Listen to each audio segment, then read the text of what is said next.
Hello students, in this lecture we will discuss about Fortran constants.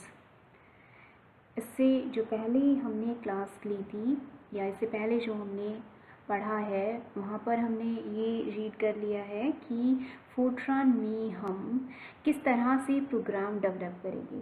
पहले जैसे हम हर एक लैंग्वेज में करते हैं, पहले हम अल्फ़ाबेट सीखते हैं, कौन कौन से हम अल्फ़ाबेट यूज़ करते हैं किसी लैंग्वेज में, then we will make words from those alphabets, and then with the help of words we make sentences, and after sentences उसके बाद में हम प्रोग्राम बनाएंगे। फॉर एग्जांपल हमारा अल्टीमेट गोल क्या है, प्रोग्राम कोडिंग लिखना।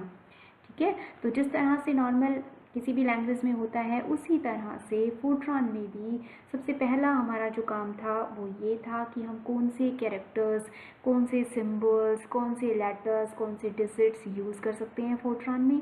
उसके बाद में जो नेक्स्ट स्टेज होती है वर्ड्स यहाँ पे कैसे आते हैं, आपके कॉन्स्टेंट्स और वेरिएबल्स की फॉर्म में आते हैं।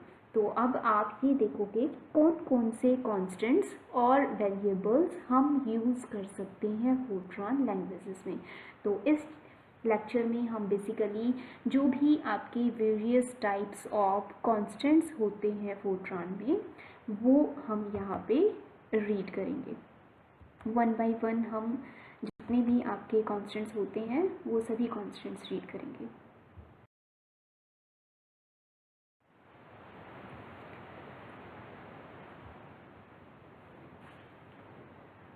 वेरियस कॉन्स्टेंट्स के बारे में पढ़ने से पहले हम ये देखेंगे कि how to define constants and variables. Constants और वेरिएबल्स को हम जब भी कोई प्रोग्राम बनाते हैं तो उसमें सबसे पहले हम उन्हें डिफ़ाइन करते हैं।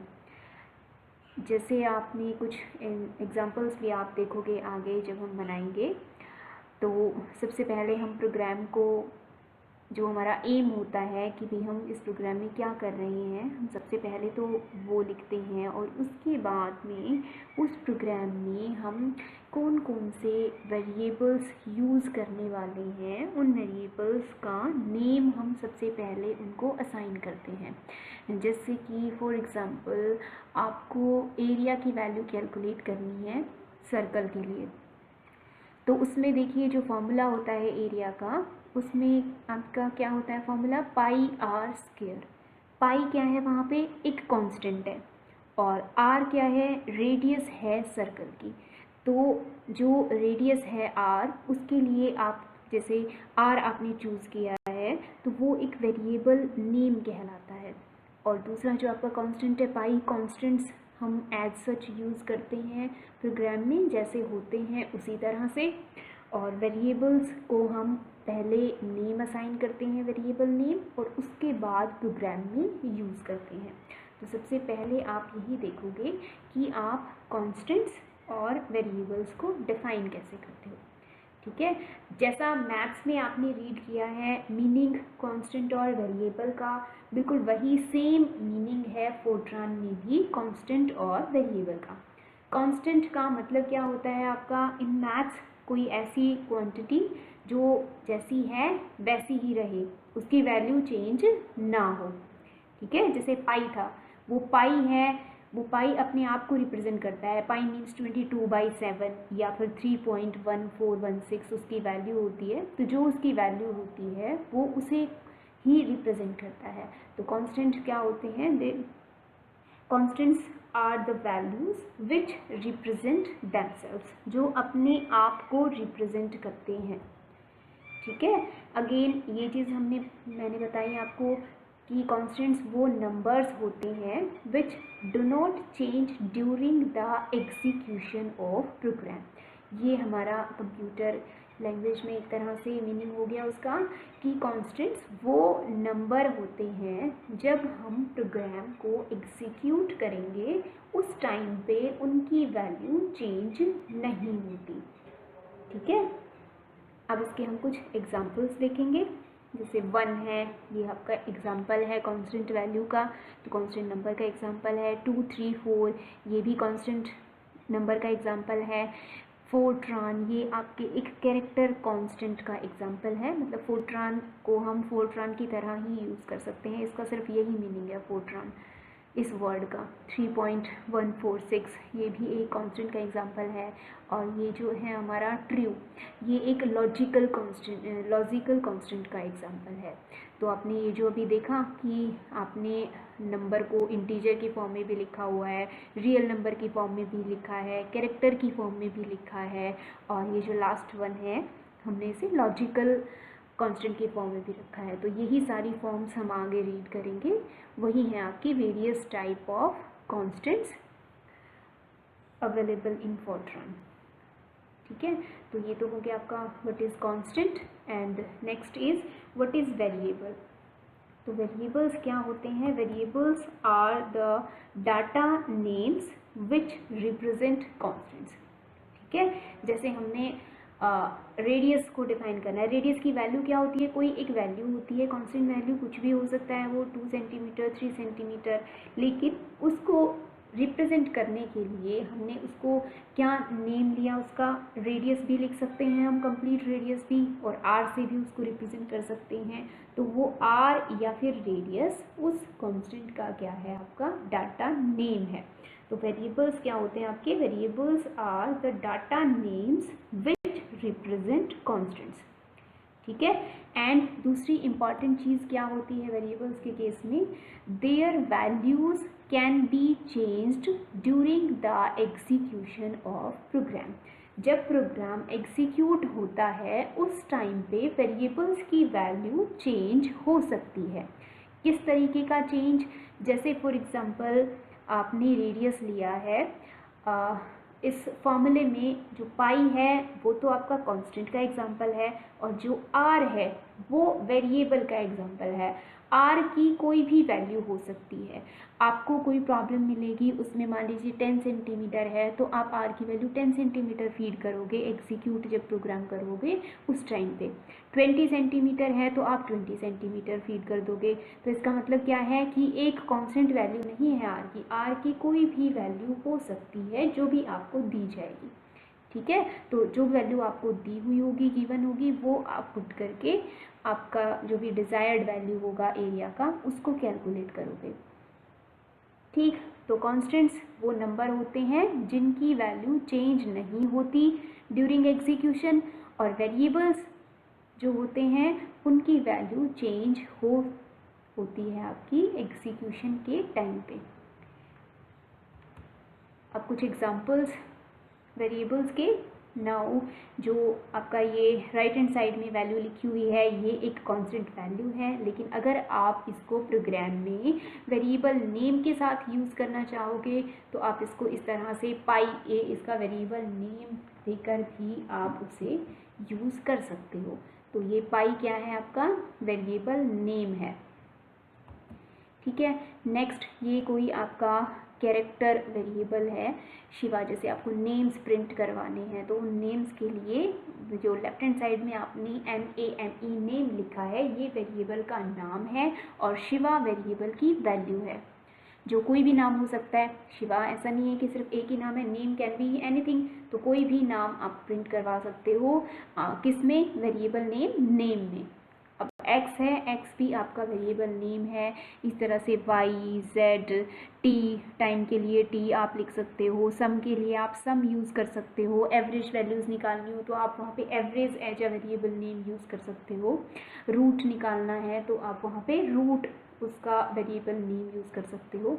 तो हम जो आपको चीज़ें कैलकुलेट करनी होती हैं किस में स्टोर होंगी वो भी एक वेरिएबल होता है, जिनकी मदद से निकलती हैं उसमें कुछ कांस्टेंट होते हैं और कुछ वेरिएबल होते हैं। तो हमें सबसे पहले अपने प्रोग्राम में कौन कौन से हम वेरिएबल्स यूज़ करने वाले हैं या जिनकी हम हेल्प लेंगे उनको सबसे पहले। ठीक है, नेक्स्ट इज़ फोर्ट्रान कांस्टेंट्स। तो अभी आज की क्लास में हम बेसिकली क्या रीड करने वाले हैं? What are the various type of constants we are using. तो ब्रॉडली हम कांस्टेंट्स को 2 कैटेगरीज में डिवाइड करते हैं। फर्स्ट क्या होते हैं आपके? न्यूमेरिक कांस्टेंट्स, और सेकंड क्या होते हैं, नॉन न्यूमेरिक कॉन्स्टेंट्स। नंबर्स की फॉर्म में भी हो सकते हैं और अल्फ़ाबेट्स के फॉर्म में भी हो सकते हैं कॉन्स्टेंट्स। तो उन्हीं को ही आपने दो भागों में बांट दिया है, न्यूमेरिक एंड नॉन न्यूमेरिक। ये तो हो गया ब्रॉडली। इसके बाद भी आपके बहुत सारे टाइप के कॉन्स्टेंट्स होते हैं, तो जो भी डिफरेंट टाइप के कॉन्स्टेंट्स हैं वो हम वन बाय वन फिर रीड करेंगे। तो कॉन्स्टेंट्स हमने ब्रॉडली कहा, न्यूमेरिक भी हो सकते हैं, नॉन न्यूमेरिक भी हो सकते हैं। अब न्यूमेरिक को हम तीन तरह से डिवाइड कर सकते हैं या थ्री पार्ट्स में हम उनको रीड करते हैं। इंटीजर न्यूमेरिक कांस्टेंट होते हैं, कॉम्प्लेक्स भी हो सकता है हमारा न्यूमेरिक कांस्टेंट, और रियल या फिर फ्लोटिंग पॉइंट न्यूमेरिक कांस्टेंट्स हम इनको कहते हैं। जो फ्रैक्शनल नंबर होते हैं ना, वो फ्रैक्शनल नंबर आपके इसका पार्ट होते हैं, रियल का। आपने दो तरह के नंबर पढ़े हैं ना, इंटीजर्स एंड रियल्स, तो ये वही है आपके इंटीजर्स और रियल और साथ में कॉम्प्लेक्स। अब फ्लोटिंग पॉइंट या फिर जो रियल हमारे कांस्टेंट होते हैं वो दो तरह से आपके लिखे जा सकते हैं। एक तो फ्रैक्शनल फॉर्म में लिख सकते हैं हम उनको, और दूसरा एक्सपोनेंट फॉर्म में भी लिख सकते हैं। जैसे फॉर एग्जांपल जो स्पीड होती है आपकी, लाइट की स्पीड होती है 3 × 10⁸, इस तरह का अगर वैल्यू है कांस्टेंट का, वो आपका किसके अंदर आता है, एक्सपोनेंट फॉर्म में आता है।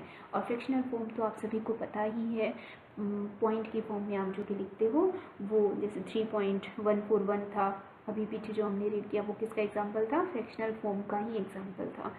एंड सेकेंड कैटेगरी क्या होती है हमारी, non numeric constants. Non numeric constants आपके दो तरह के होते हैं। It can be of character type, character non numeric constant हो सकता है, और दूसरा क्या होता है, लॉजिकल होता है। अब जब आपने नेम लिखा था, नेम्स लिखे थे, या फिर आपने एक वर्ड लिखा था फोर्ट्रान, वो किसका एग्जांपल था, कैरेक्टर कांस्टेंट का एग्जांपल था। और जो दूसरा आपने एक और एग्जांपल देखा था, ट्रू हमने लिखा हुआ था, तो वो ट्रू लॉजिकल कांस्टेंट का एग्जांपल था। So these are the various constants we are going to discuss.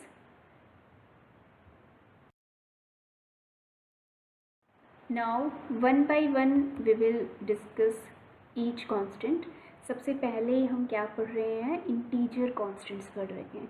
Integer constants क्या होते हैं, उसके बाद उसको हम कैसे लिखेंगे, उसके क्या रूल्स हैं, वो रूल्स हम पढ़ेंगे, और कुछ उसके फिर एग्जांपल्स देखेंगे।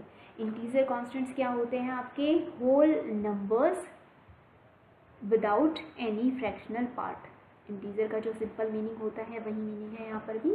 Integer constants are whole numbers without any fractional part. Fractional part वहाँ नहीं होता, या फिर डेसिमल पार्ट उसमें प्रेजेंट नहीं होता है।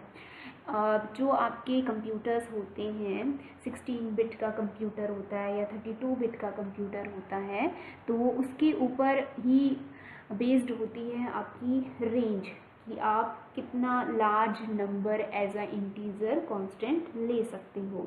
तो ये आपको इसे याद करने की ज़रूरत नहीं है, आप अप्रॉक्सीमेट वैल्यू इसकी याद कर सकते हो। 2 × 10⁹ के अप्रॉक्सीमेटली ये वैल्यू है। तो -2 × 10⁹ से लेके +2 × 10⁹, इसके बीच में हम कोई भी इंटीजर कांस्टेंट यूज़ कर सकते हैं फॉर अ 32 बिट कंप्यूटर। ठीक है, रूल्स क्या होते हैं, तो ये जो रूल्स हम पढ़ेंगे, ये रूल्स आपके फुलफिल होने चाहिए जब भी आप कोई इंटीजर कांस्टेंट यूज़ करोगे अपने प्रोग्राम में। सबसे पहला रूल क्या है हमारा, an integer constant must have at least 1 digit and must be written without a decimal point. At least एक डिजिट उसके अंदर होनी चाहिए, और साथ ही साथ उसमें कोई डेसिमल पॉइंट प्रेजेंट नहीं होना चाहिए। सेकेंड क्या रूल है, it may have either positive और नेगेटिव साइन। इंटीजर आपका पॉजिटिव भी हो सकता है, नेगेटिव भी हो सकता है। तो जब आप कोई इंटीजर कांस्टेंट लिखोगे तो वो आपका प्लस साइन के साथ भी हो सकता है और माइनस साइन के साथ भी हो सकता है। If a sign doesn't proceed the constant, अगर आपने कोई साइन नहीं लगाया है कांस्टेंट के सामने, इट मीन्स वो क्या है, आपका पॉजिटिव इंटीजर कांस्टेंट है। Now we will discuss some examples. कुछ हम इसके वैलिड एग्जाम्पल्स देखेंगे जो कि सही हैं। ये वैलिड और इनवैलिड हम कैसे कैटेगराइज कर रहे हैं, जो हमने ऊपर रूल्स लिखे हैं, इन रूल्स को फॉलो करते हुए अगर आपने एग्जाम्पल लिए वो तो क्या आएंगे, वैलिड का एग्जाम्पल आएंगे। और अगर इन रूल्स को फॉलो हमने नहीं किया, किसी भी एक रूल को हमने स्किप कर दिया, वो फिर किसका पार्ट हो जाएगा, आपका इनवैलिड का एग्जाम्पल हो जाएगा ना। सबसे पहले देखिए, ये एक सबसे सिंपल आपका एग्जाम्पल है, प्लस का साइन लगा हुआ है 886, 3 डिजिट का कोई नंबर है, तो प्लस साइन आपका कमेंट्स में हमें ये बातें बताई हैं कि जो गलती है तो वो गलती बताएंगे, या फिर सिंपली जो चीज़ रिक्वायर्ड होती है उसके बारे में आपको बताएंगे। ठीक है, तो प्लस साइन हमारा ऑप्शनल होता है, आप प्लस नहीं भी लगाओगे तो भी इट इज़ अंडरस्टूड कि ये नंबर या ये इंटीजर नंबर हमारा प्लस साइन के साथ है। -58, 58 है आपका विद नेगेटिव साइन, तो अगर नेगेटिव है तो नेगेटिव लगाना आपका ज़रूरी है, तो negative sign is required for a negative integer constant. Next देखिए, ये आपका एक 9 डिजिट का नंबर है, लेकिन बीच में यहाँ पे देखो आपका 555 के बाद एक गैप है, फिर 555 लिखा हुआ है, फिर एक गैप है, फिर 555 लिखा हुआ है, तो 9 डिजिट्स एक साथ लिखने की बजाय हमने बीच में क्या दे दिया, आपका स्पेस दे दिया। तो जो स्पेस होते हैं वो स्पेस आपके इग्नोर हो जाते हैं। ठीक है, स्पेस आपके नॉर्मली क्या हो जाते हैं, इग्नोर हो जाते हैं। It is useful for larger numbers, अगर हमें बहुत लार्ज नंबर अगर हमें फीड करवाना है तो उस केस में इस तरह के स्पेस का यूज़ किया जाता है। नाउ देखो, अब क्या है, हम कुछ इनवैलिड एग्जांपल्स करते हैं। 37.0 पॉइंट नहीं आना चाहिए, डेसिमल पॉइंट नहीं आना चाहिए, विदाउट डेसिमल पॉइंट, तो इसलिए ये एक इंटीजर कांस्टेंट का एग्जांपल नहीं है। No decimal point in integer number, ये हो गई इसकी रीज़न। नेक्स्ट देखो, 23,468, कोमा हम अप्लाई नहीं कर सकते। कोमा आपका क्या होता है, स्पेशल कैरेक्टर होता है। जो आपने पीछे अल्फ़ाबेट्स पढ़े ना, जो कैरेक्टर्स आप यूज़ करते हो, तो उसमें हमने कुछ स्पेशल कैरेक्टर्स भी रीड किए हैं। अल्फ़ाबेट्स हम यूज़ कर सकते हैं, नंबर्स हम यूज़ कर सकते हैं, 0 से 9 तक, A से Z तक हम अल्फ़ाबेट्स यूज़ कर सकते हैं फोर्ट्रान में, और कुछ स्पेशल कैरेक्टर्स हैं हम उन्हें भी यूज़ कर सकते हैं। लेकिन इंटीजर कांस्टेंट लिखते हुए हम किसी स्पेशल कैरेक्टर को यूज़ नहीं कर सकते, तो कोमा आपका अलाउडेड नहीं होता है इंटीजर कांस्टेंट को लिखते हुए। यहाँ पे देखिए, माइनस का साइन लगाया, 82 लिखा, उसके बाद में आपका फ्रैक्शन लगा दिया, 82/6 लिख लिया हमने, तो 82/6 is not a example of integer constant, और रीज़न क्या होगी, फ्रैक्शंस आर नॉट अलाउडेड। उसके बाद देखिए, यहाँ पे हमने क्या लिखा, ये करेंसी का हमने सिंबल यहाँ पे अप्लाई कर दिया, जैसे डॉलर हो, पाउंड हो, या ये रुपीज़ है, तो ₹500, तो ये आपका इंटीजर कांस्टेंट को रिप्रेजेंट नहीं करता है। क्यों नहीं करता, क्योंकि हम किसी स्पेशल कैरेक्टर को यूज़ नहीं कर सकते। करेंसी सिंबल्स आपके स्पेशल कैरेक्टर्स में ही आते हैं, तो no currency symbol is allowed while writing integer constants. तो ये आपके कुछ एग्जांपल्स थे और रूल्स थे इंटीजर कांस्टेंट को हम कैसे लिखते हैं फोर्ट्रान में। नाउ नेक्स्ट इज़ रियल और फ्लोटिंग पॉइंट कांस्टेंट। अब इसको हमने दो पार्ट्स में पढ़ा है, एक तो होते हैं आपके फ्रैक्शनल फॉर्म और दूसरा क्या होता है, एक्सपोनेंट फॉर्म। तो real constants are also called as floating point constant. तो जो रियल कांस्टेंट होते हैं उन्हीं का ही नाम होता है ये दूसरा आपका फ्लोटिंग पॉइंट कांस्टेंट्स। तो और उसके बाद में उनको हम दो फॉर्म्स में लिख सकते हैं। एक फॉर्म कौन सी होती है, दैट हैव फ्रैक्शनल पार्ट, एक तो हम फ्रैक्शनल पार्ट के फॉर्म में लिख सकते हैं, और सेकंड को हम कैसे लिख सकते हैं, एक्सपोनेंट फॉर्म में भी लिख सकते हैं। ठीक है, ये आपका कंप्लीट पहले था कि रियल जो कॉन्स्टेंट्स होते हैं वो उनके अंदर क्या होता है, आपका फ्रैक्शनल पार्ट आपका इंक्लूडेड होता है उसमें। जब हम एक्सपोनेंट लिखते हैं उसमें भी आपका फ्रैक्शनल पार्ट वहाँ पे पॉसिबल है कि वहाँ हो। ठीक है, ये अभी हम रूल्स पढ़ेंगे उसमें देखेंगे कि हम ये फ्रैक्शनल पार्ट हमारा एक्सपोनेंट फॉर्म में होता है या फिर नहीं होता। दो तरह से हम लिख सकते हैं रियल कांस्टेंट्स को, एक होता है फ्रैक्शनल फॉर्म और दूसरा होता है हमारा एक्सपोनेंट फॉर्म। हम बारी बारी से इनके रूल्स रीड करेंगे। पहले हम फ्रैक्शनल फॉर्म रीड करेंगे। तो rules for real constants in fractional form. तो फ्रैक्शनल फॉर्म में जब हम लिख रहे होते हैं रियल कांस्टेंट को, तो कौन कौन से रूल्स हमें वहाँ पे फुलफिल करवाने होते हैं। तो real constants in fractional form must have at least 1 digit, at least एक डिजिट हो उसमें, and must B return with a decimal point. एक डिजिट हो कम से कम, और वो एक डिजिट भी आपकी कैसे लिखी हुई होनी चाहिए, डेसिमल पॉइंट के साथ लिखी हुई होनी चाहिए। Second is it may have either the plus or minus sign preceding it। आपके रियल कॉन्स्टेंट्स भी पॉजिटिव भी हो सकते हैं और नेगेटिव भी हो सकते हैं। तो उसके पहले आपको प्लस साइन भी मिल सकता है और माइनस साइन भी मिल सकता है। If a sign doesn't proceed it same ways, अगर साइन नहीं लगाया गया है उसके सामने, उसका मतलब होता है कि वो कैसा है, आपका पॉजिटिव रियल कांस्टेंट है। Now we will see some examples, valid और invalid examples. First one is -12.6, 3 digits का नंबर है, नेगेटिव नंबर है और एक डेसिमल पॉइंट के साथ भी है। तो अगर ये नेगेटिव नंबर है तो हमें नेगेटिव का साइन लगाना पड़ेगा, ठीक है। And this is a valid example of real constant in fractional form. Now 0.0000028 small numbers भी परमिटेड होते हैं।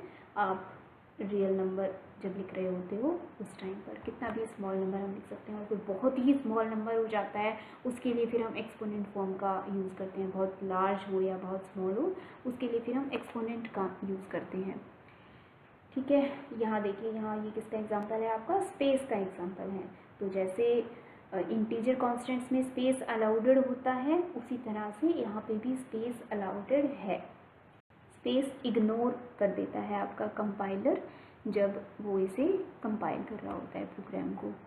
नाउ दिस इज +76.86, ये कोई नंबर है जो कि आपका पॉजिटिव नंबर था। तो उस पॉजिटिव नंबर के सामने हम प्लस लगाएं या ना लगाएं वो ऑप्शनल होता है। हम नहीं भी लगाते तो भी 76.86 का यही मतलब होता कि वो एक पॉजिटिव कांस्टेंट है। Now this is number, integer number 86, इसमें डेसिमल नहीं लगा हुआ, तो डेसिमल पॉइंट रिक्वायर्ड होता है आपका रियल नंबर लिखने के लिए। तो ये आपका एग्जाम्पल नहीं है रियल कांस्टेंट का। Next one is special character. देखो यहाँ पे लिया है आपका, कॉमा यूज़ कर लिया, 7, 8, 9, 1, 2, 3। तो इसमें डेसिमल भी नहीं है और दूसरा इसने कॉमा यूज़ किया है। ये दोनों ही चीज़ें आपकी वैलिड नहीं है। -3/8, ये जो हमने यहाँ पे स्लैश का सिंबल लगाया है, 3/8, इस तरह से हम नहीं लिख सकते हैं फ्रैक्शनल फॉर्म को। हमें कैसे लिखना है, डेसिमल की फॉर्म में ही लिखना होता है, डेसिमल फॉर्म में लिखना ही अलाउड होता है। ये यहाँ पे अलाउड नहीं है आपका, ये सिंबल यहाँ अलाउड नहीं होता है। नाउ व्हाट इज़ दिस, यहाँ पे फिर से हमने करेंसी सिंबल यूज़ किया है। तो currency symbol is not permitted while writing real constant. So these are all the examples and explanation of fractional form of real constants. Now we will discuss exponent form of. Now next one is exponent form. Real constants को हम exponent form में कैसे represent करते हैं। तो rules for real constants in exponent form. Exponent form में आपका जो नंबर होता है वो किस तरह का नंबर होता है, जैसे मैंने पहले बताया आपको 3 × 10⁸, तो उसमें आपके दो चीज़ें वहाँ पे होती हैं उसके अंदर। A real constant in exponent form consist of a mantissa and exponent. 10 raise to power something आप जो लिखते हो वो क्या होता है आपका एक्सपोनेंट होता है। एंड 3 जो हमने कहा मल्टीप्लिकेशन के साइन से पहले जो आता है वो क्या होता है आपका मेंटीसा होता है। तो mantissa into 10 raise to power exponent, इस तरह का आपका रिप्रेजेंटेशन होता है एक्सपोनेंट फॉर्म का। नाउ क्या क्या आपके रूल्स यहाँ पे हमें अप्लाई करने होते हैं। तो यहाँ पे हमने पढ़ा कि ये दो पार्ट्स में लिखा हुआ होता है हमारा एक्सपोनेंट फॉर्म में, इसमें एक मेंटीसा होता है और एक एक्सपोनेंट होता है। तो जो मेंटीसा होता है, mantissa must have at least 1 digit and a decimal point. जो मेंटीसा हम लिखेंगे उसमें एक डिजिट होनी चाहिए, एटलीस्ट एक डिजिट, और साथ ही साथ वहाँ पे डेसिमल पॉइंट भी प्रेजेंट होना चाहिए। ठीक है, अब डेसिमल पॉइंट आपका अलाउडेड भी होता है, और अगर नहीं लगा हुआ होता वो भी आपका वैलिड एग्जाम्पल में ही आता है। जैसे यहाँ स्पेशली मेंशन कर रखा है, लेकिन आपका जैसे अभी हम एग्जांपल देखेंगे, आप बुक में आप देखोगे एग्जांपल, तो वहाँ पे कुछ एक ऐसे एग्जांपल लिखे हुए हैं जिनमें मेंटीसा में डेसिमल पॉइंट नहीं लगाया हुआ। तो आपके जो फोर्ट्रान लैंग्वेज है, इसके जो कंपाइलर्स होते हैं, तो डिफरेंट आपके जो कंपाइलर्स हैं वो कुछ ऐसे कंपाइलर हैं जो डेसिमल पॉइंट मैंडेटरी मानते हैं कि भाई ज़रूरी है डेसिमल लगाना मेंटीसा में, और साथ ही साथ कुछ ऐसे कंपाइलर्स भी हैं आपके जहाँ जो विदाउट डेसिमल पॉइंट भी उसको एक्सेप्ट कर लेते हैं as a mantissa. And decimal point होना चाहिए, और साथ ही साथ may have a sign. May have a sign means plus और माइनस का साइन आप वहाँ पे अप्लाई कर सकते हो, किसके साथ, मेंटीसा के साथ। अगर नेगेटिव है आपकी मेंटीसा की वैल्यू -3 इंटू 10⁸8, इसको लिखना है तो आप इसे कैसे लिखोगे, -3.0, ठीक है, या फिर -0.3, इस तरह से हम उसको लिखेंगे। Next rule is mantissa is followed by the letter E and the exponent. अब ये जो नंबर था मैथमेटिकली, जो नंबर हमने कहा 3 इंटू 10⁸8, इसको हम लिखते हुए कैसे लिखते हैं, पहले हमने 3 लिख दिया, उसके बाद में जो एक्सपोनेंट पावर होती है 10⁻⁻ समथिंग, उसको हम कैसे लिखते हैं, फिर हम एक लेटर लिखते हैं ई, 3 के बाद ई लिखेंगे, और उसके बाद में जो रेज़ टू पावर है, जैसे 8 है तो वो 8 उस ई के बाद लिखा जाता है। तो ये आपकी क्या होती है, रिप्रेजेंटेशन होती है फोर्ट्रान में एक एक्सपोनेंट नंबर की। अभी जब एग्जांपल देखोगे तो आपको क्लियर हो जाएगा हम किस तरह से लिख रहे हैं। Now exponent must be an integer and must have at least 1 digit. जो भी आपका एक्सपोनेंट वैल्यू होता है वो हमेशा ही कैसा होगा, इंटीजर वैल्यू होगा। ठीक है, जैसे अभी अभी मैं आपको बता रही थी कि मेंटीसा इंटीजर भी हो सकता है और रियल भी हो सकता है। ठीक है, जैसे डेसिमल अलाउडेड है या फिर नहीं अलाउडेड है, ये वाली बात हम कर रहे थे। तो मेंटीसा आपका इंटीजर भी हो सकता है और रियल भी हो सकता है, लेकिन एक्सपोनेंट हमेशा ही इंटीजर वैल्यू होती है। एक्सपोनेंट में हम पॉइंट नहीं लगा सकते। 10⁻1.5 हम नहीं लिखते हैं कभी भी, 10⁻, कोई होल नंबर ही होता है, तो वो होल नंबर आपका प्लस भी हो सकता है और माइनस भी हो सकता है। तो exponent must be an integer and must have at least 1 digit, एक डिजिट उसमें एटलीस्ट प्रेजेंट होनी चाहिए। Sign for exponent is optional, अभी बताया मैंने आपका, वो प्लस भी हो सकता है और माइनस भी हो सकता है एक्सपोनेंट, तो साइन आपका ऑप्शनल होता है। अगर प्लस ही है तो आप नहीं लगाओगे तो भी चलेगा, लेकिन अगर माइनस है तो हमें माइनस लगाना पड़ेगा। नाउ इसके बाद जैसे आपने रेंज देखी थी, तो actual number of digits in mantissa and exponent depends on the computer being used. ठीक है, जैसे मैंने अभी पहले आपको बताया था कि जो आपके वेरियस तरह के कंप्यूटर्स होते हैं, 16 बिट, 32 बिट, ठीक है, तो उसी तरह आपकी क्या उसकी एक्चुअल वैल्यू हो सकती है एक्सपोनेंट फॉर्म में रियल नंबर की, वो किस पे डिपेंड करती है, आप कौन सा कंप्यूटर यूज़ कर रहे हो उस पे डिपेंड करती है। एक स्पेसिफिक एग्जांपल आपकी बुक में दिया हुआ है IBM PC के लिए, जिसमें जो मेंटीसा होता है वो आपका अप टू 8 डिजिट्स का हो सकता है, और जो एक्सपोनेंट होता है उसकी जो वैल्यू होती है वो -38 से +38 के बीच में हो सकती है, ठीक है। और नॉर्मली ये तो जो मैंने अभी एग्जांपल बताया ना, ये तो क्या है कि ये एक पर्टिकुलर एग्जांपल है कि भाई इस तरह से हम 8 डिजिट का मेंटीसा ले सकते हैं, और 38 डिजिट का या 38 पावर तक का हम क्या लिख सकते हैं, एक्सपोनेंट लिख सकते हैं। लेकिन उससे पहले मैंने थोड़ी देर पहले आपको एक बात बताई थी कि एक्सपोनेंट हम उसको प्रेफर कैसे करते हैं लिखना।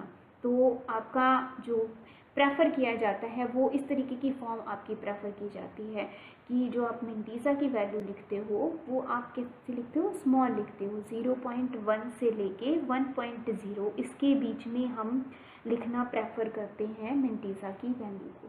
और जो एक्सपोनेंट होता है N exponent that is power of 10 की पावर में हम एक्सपोनेंट को लिखते हैं, ठीक है। तो जो भी आपका नंबर होता है उस नंबर को आप डेसिमल प्लेस को इधर उधर करके उस नंबर को 1 से छोटा उसे बना सकते हो।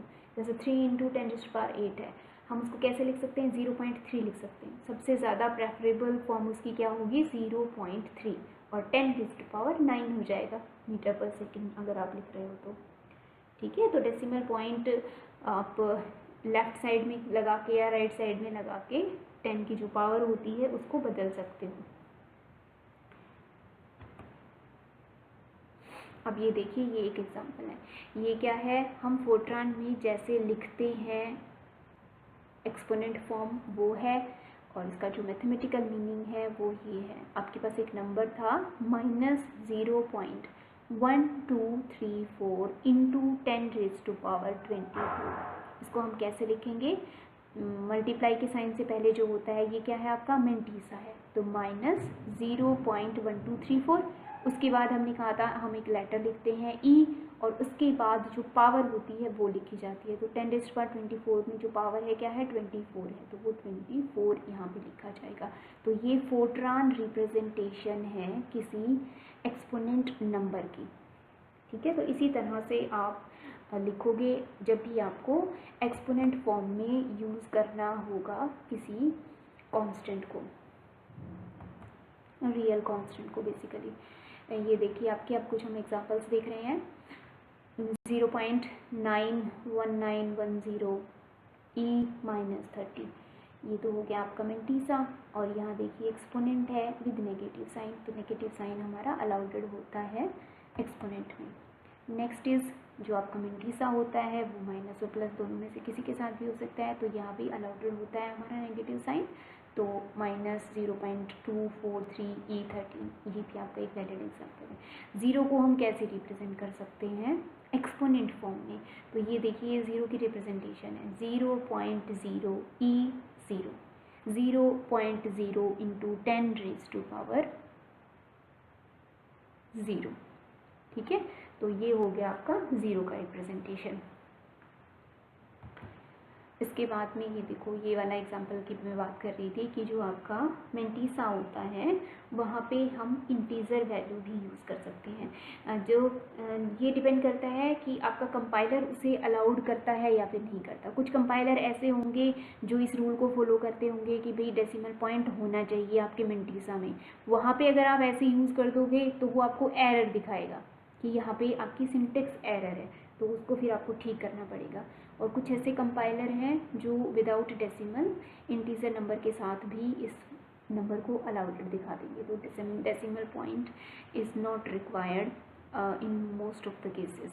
लेकिन अगर आपका कंपाइलर अगर एरर दिखाता है तो आपको वहाँ पे लिखना पड़ेगा। अब इसके बाद ये वाला एग्जांपल देखिए, अगर आप डेसिमल के बाद कोई पॉइंट नहीं भी लगाते हैं, जैसे 18.0 होना चाहिए, तो अगर आप 0 लिखना भूल भी जाते हो तो वो भी अलाउडेड होता है। No digit after decimal is permitted. Now some invalid examples. 23.46 यहाँ तक ठीक है, ई भी ठीक लगाया है, माइनस का साइन भी ठीक है। 8.6 ये आपका इंटीजर होना चाहिए, यहाँ पे रियल नंबर नहीं आना चाहिए था। Exponent must be a integer number. 2.6 ET204, अब हमने जो भी मैंने अभी आपको एक एग्जांपल बताया था -38 से लेके +38 तक, तो वो ये क्या है 204 10⁻²04, ये बहुत लार्ज वैल्यू है। तो हमारे ज़्यादातर जो कंप्यूटर होते हैं वो इतनी लार्ज वैल्यू को हैंडल नहीं कर पाएंगे। So this value is too large on most of the computers. Now this is another invalid example. 286 multiplication का साइन लगाया है, ये जो एस्ट्रोसिक साइन होता है ये फोर्ट्रान में मल्टीप्लिकेशन के लिए हम यूज़ करते हैं। स्टार का जो सिंबल है इसको एस्ट्रोसिक सिंबल बोलते हैं। तो ये एक स्पेशल कैरेक्टर है, स्पेशल कैरेक्टर अलाउडेड नहीं है, ना तो हम मेंटीसा में यूज़ कर सकते हैं और ना ही एक्सपोनेंट में यूज़ कर सकते हैं, ये आपका इनवैलिड हो जाएगा। नाउ यहाँ देखिए आपको एक्सपोनेंट लिखा ही नहीं है 24.9e और एक्सपोनेंट की जगह पे कुछ भी नहीं लिखा है, तो no digit specify for exponent. Exponent ज़रूरी है अगर आप कोई एक्सपोनेंट फॉर्म में नंबर को लिख रहे हो। नाउ यहाँ देखिए हमने क्या यूज़ किया है, मेंटीसा में हमने कॉमा अप्लाई कर दिया, तो स्पेशल कैरेक्टर अलाउड नहीं होते हैं while we are writing mantissa. So this is all about real constants.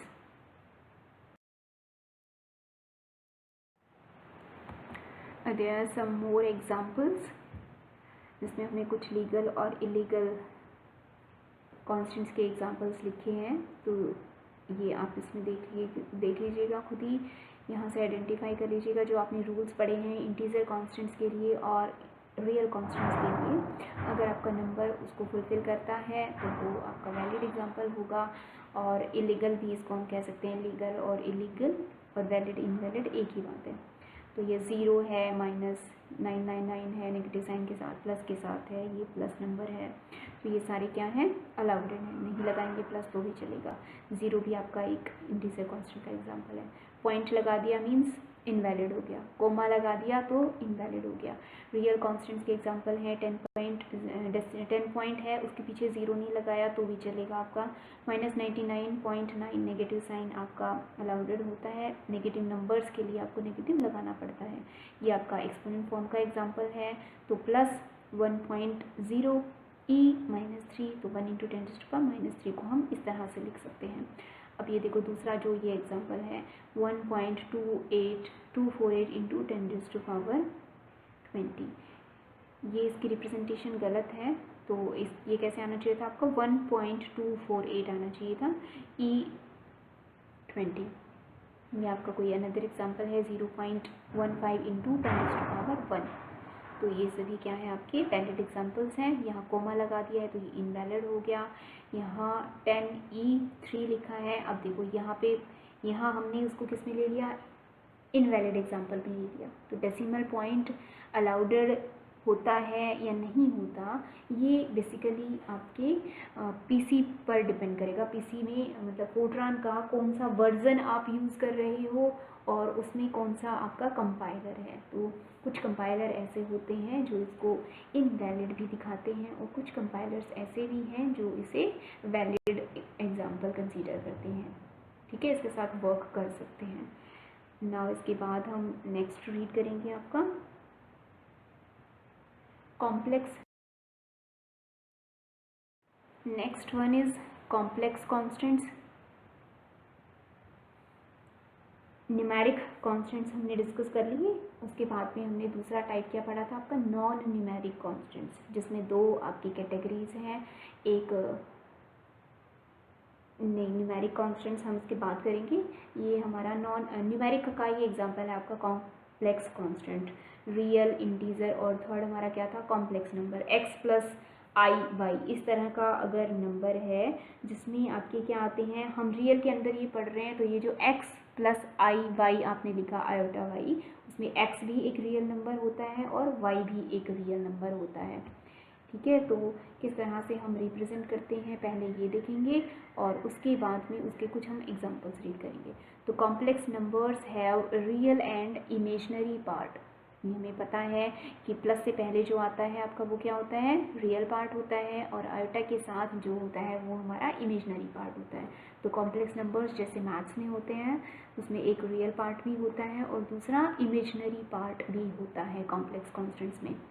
Now since computers cannot work with imaginary numbers, programmers have developed a convention where a complex constant is represented by two real components. As such, computers imaginary numbers के साथ deal नहीं कर सकते हैं, तो इसी वजह से दो रियल नंबर्स के कॉम्बिनेशन में हम यूज़ करते हैं या लिखते हैं, रिप्रेजेंट करते हैं कॉम्प्लेक्स कॉन्स्टेंट्स को यहाँ पे फोर्ट्रान में। तो हम इसे लिखते कैसे हैं, आपका जो कॉम्प्लेक्स कांस्टेंट है ये उसकी फोर्ट्रान रिप्रेजेंटेशन है। जैसे ये 2 + 3 आयोटा है, इसमें एक तो 2 है और दूसरा नंबर क्या दिख रहा है आपको, 3 दिखाई दे रहा है। तो एक तो है, यहाँ पे लिखेंगे हम फर्स्ट की जगह पे 2 की जगह पे रियल 1 और 3 की जगह पे रियल 2। यहाँ एक रियल नंबर आएगा, फिर कोमा आएगा, फिर दूसरा रियल नंबर आएगा, ठीक है। और इसकी मैथमेटिकल रिप्रेजेंटेशन जो नॉर्मली एल्जेब्रिक रिप्रेजेंटेशन वो क्या होगी आपकी, पहले लिखेंगे रियल, फिर प्लस का सिंबल, फिर आयोटा लगाएंगे और फिर रियल 2 लिखेंगे, तो वो बन जाएगा आपका x + iota y। Real 1 is let us suppose x और रियल 2 इज y, तो वो बन जाएगा x + iota y। First number real 1 represents real part and the second number real 2 represents imaginary part of the complex number, ठीक है। तो आप इसे कैसे यूज़ करते हैं फोर्ट्रान में वो आप इन एग्जांपल्स की हेल्प से समझोगे। आप इस तरह से लिखोगे उसको, दो रियल नंबर्स को कोमा के साथ अगर आपने लिखा है ब्रैकेट में, स्मॉल ब्रैकेट के अंदर, इसका मतलब है कि आप एक कॉम्प्लेक्स कांस्टेंट को लिख रहे हो। तो उसमें हम क्या लिखेंगे, कॉम्प्लेक्स कांस्टेंट कैसे लिखते हैं हम, 4.67 -2.52, ये आपका पॉइंट है 4.67 2.52। ईदर कंपोनेंट में बी नेगेटिव। रियल 1 जो पहला कंपोनेंट है वो भी प्लस या माइनस कुछ भी हो सकता है, और जो सेकंड कंपोनेंट होता है वो भी प्लस या माइनस कुछ भी हो सकता है। आप नेक्स्ट देखिए, यहाँ पे हमने प्लस का साइन लगा दिया, तो प्लस का साइन अगर हम नहीं भी लगाएंगे तो भी क्या है कि आपका फर्स्ट जो नंबर है वो प्लस है, सेकंड नंबर है वो भी प्लस है इस सेकंड एग्जांपल में, तो positive sign is optional.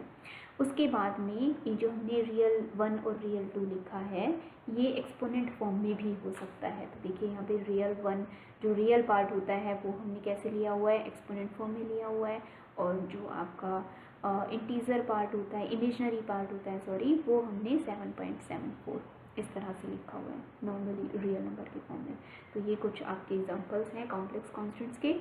And following are the not acceptable as complex constants. हमने कहा रियल 1 रियल 2, ये देखो यहाँ पे हमने एक तो ब्रैकेट नहीं लगाई है, इसमें शुरू नहीं किया है इसको, फिर 4 लिखा है, 4 आपका इंटीजर होता है, फिर कोमा लगाया, फिर 7 लिखा है। ये दोनों इंटीजर नंबर्स को हमने कोमा से सेपरेट आउट कर रखा है, तो integers are not allowed while writing complex constants. ये आपका कॉम्प्लेक्स कांस्टेंट का रिप्रेजेंटेशन था, कैसे हम कॉम्प्लेक्स कांस्टेंट को रिप्रेजेंट करते हैं फोर्ट्रान में।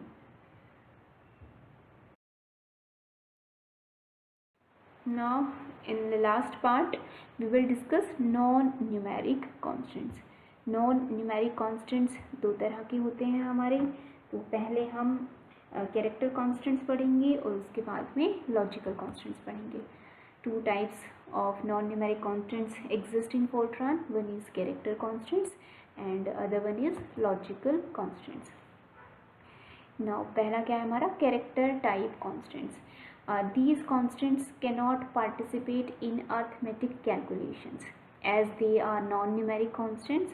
तो इनका as such किसी न्यूमेरिक या फिर एल्जेब्रिक जो आप कैलकुलेशंस करते हो प्रोग्राम में उनसे इनका कोई लेना देना नहीं होता। They are made up of digits, letters and special characters.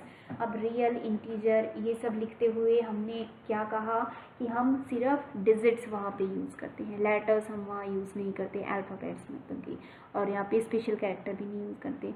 लेकिन कैरेक्टर टाइप कॉन्स्टेंट्स में हम उनको कैसे बना सकते हैं, हम डिजिट्स की भी हेल्प ले सकते हैं, लेटर्स की भी हेल्प ले सकते हैं और स्पेशल कैरेक्टर्स की भी हेल्प ले सकते हैं। आप किसी भी तरह से कैरेक्टर कांस्टेंट बना सकते हो। ठीक है, अब क्या हम किस तरह से हम इसको जनरेट करते हैं, होता क्या है, ये आपका नॉन न्यूमेरिक कांस्टेंट होता है कैरेक्टर कांस्टेंट। और character constant is any sequence of allowed symbols and enclosed in single quotes. ये चीज़ आपको यहाँ पे ध्यान रखनी है कि जब आप कैरेक्टर कांस्टेंट लिख रहे होते हो फोर्ट्रान में, हम उसको किसके अंदर लिखते हैं, सिंगल कोट्स के अंदर लिखते हैं। हमेशा ही सिंगल कोट के अंदर आप जो कुछ भी लिखते हो वो एज सच आपका प्रिंट हो जाता है या टाइप हो जाता है। ठीक है, तो a sequence of allowed symbols and enclosed in single quotes. तो अलाउडेड सिंबल्स की हम कोई भी सीक्वेंस लिख सकते हैं जो कि कोट्स के अंदर लिखी हुई हो। कौन कौन से आपके अलाउडेड सिंबल्स होते हैं, हम लेटर्स यूज़ कर सकते हैं, जो भी आपके अल्फ़ाबेट होते हैं सारे अल्फ़ाबेट यूज़ कर सकते हैं हम। इंग्लिश के अपर केस और लोअर केस दोनों ही केसेस हम यूज़ कर सकते हैं। अर्लियर जो आपके फोर्ट्रान के वर्जन्स होते थे उनमें हम सिर्फ कैपिटल लेटर्स यूज़ किया करते। अब आपका इस तरह का अपडेटेड वर्जन्स आ गए हैं जिनमें हम अपर केसेस और लोअर केसेस दोनों ही यूज़ कर सकते हैं। तो यहाँ पे आपके अपर केसेस लोअर केसेस सारे A to Z अल्फ़ाबेट्स आप यूज़ कर सकते हो कैरेक्टर लिखते हुए। 0 से 9 जो नंबर्स होते हैं वो भी यूज़ कर सकते हो। और special characters like plus minus bracket, आपकी स्मॉल ब्रैकेट के जो होते हैं, left parenthesis right parenthesis, decimal के लिए जो डॉट होता है, एस्टेरिस्क साइन होता है, प्लस रिपीट हो गया आपका, स्लैश जो होता है, ये कोट्स है, ये फिर आपका डॉलर सिंबल है, ये कोमा है। इनमें से आप किसी का भी यूज़ कर सकते हो और साथ ही साथ ब्लैंक स्पेस भी आप यूज़ कर सकते हो कैरेक्टर कांस्टेंट लिखते हुए। नाउ सम एग्जांपल्स, सम वैलिड एग्जांपल्स। ये देखिए हमने कोट्स लगाए हैं और बीच में क्या लिखा है, रामा, कोई नाम लिखा है हमने, तो कोट्स के बीच में हम इस तरह से कैरेक्टर कांस्टेंट लिख सकते हैं। हम डिजिट्स की हेल्प से भी लिख सकते हैं। तो देखिए हमने डिजिट्स की हेल्प से कोई कैरेक्टर कांस्टेंट लिखा है 5 4 3 7 2, कोट्स के बीच में लिख दिया है, इसका मतलब ये कैसा है, कैरेक्टर कांस्टेंट है। कोट्स के बीच में नहीं लिखते तो ये आपके इंटीजर कांस्टेंट का एग्जांपल हो सकता था। नाउ अगर आपको ये लिखना है आई एम ओके, ये आपको टाइप करवाना है या फिर प्रिंट करवाना है, तो आप इसको इस तरह से लिखोगे। पहले आई लिखवाया आपने, एक कोमा लगाया, फिर ओके लिखा, आई एम लिखा, फिर कोमा लगाया, ओके लिखा और फिर कोमा उस पर अप्लाई कर दिया।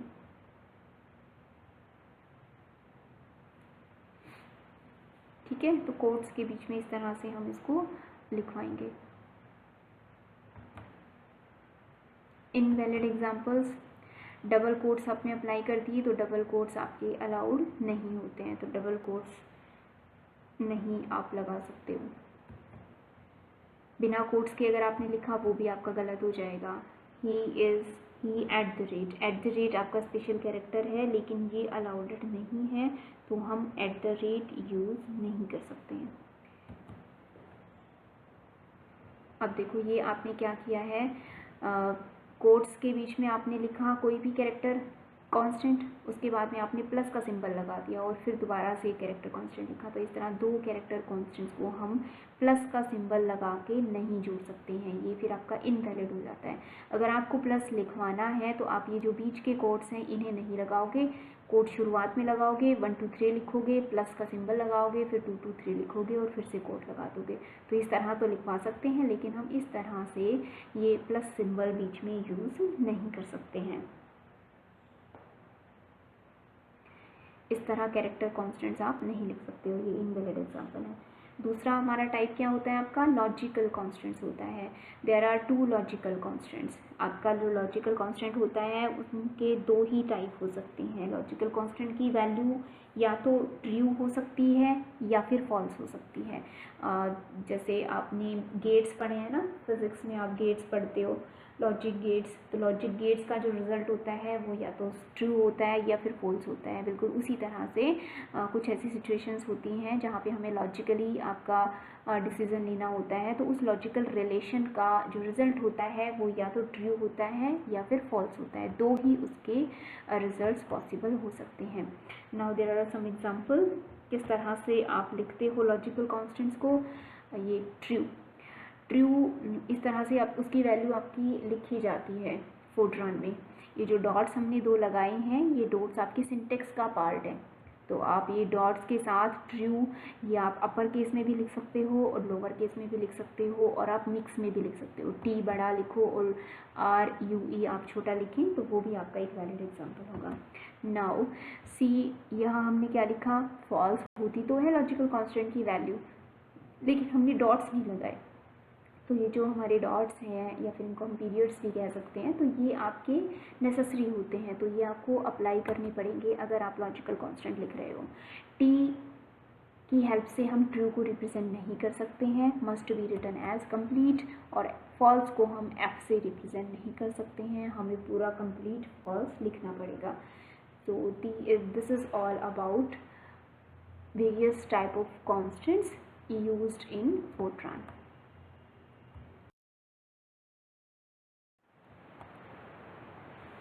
आई होप आपको क्लियर हो गया है जो हमने किया है। If you have any doubt then you may ask in comment section. Thank you.